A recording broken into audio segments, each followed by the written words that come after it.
El proceso ahí, de cuando ahí adentro. mi hermano estaba haciendo la fogata. Ok. Y en su celular. Teléfono. Sigue, sigue, sigue, sigue. Ahí está encendiendo Alan la tipo fogata. ¡Ah! Me espanté. Ah, me espanté. Les digo, aunque ahora voltemos otra vez.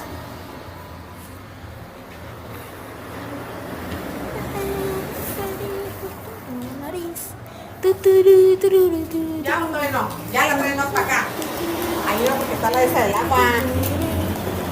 ¿Sí lo que se calienta el agua? Es que se va a meter todo el ojo para acá, la mejor ahí fuera. Se le mete a los vecinos. No pues. Es que acá se va a meter Ahorita todo. nomás en lo que se prende un poquito. Ah, bueno, creo que se va a prender.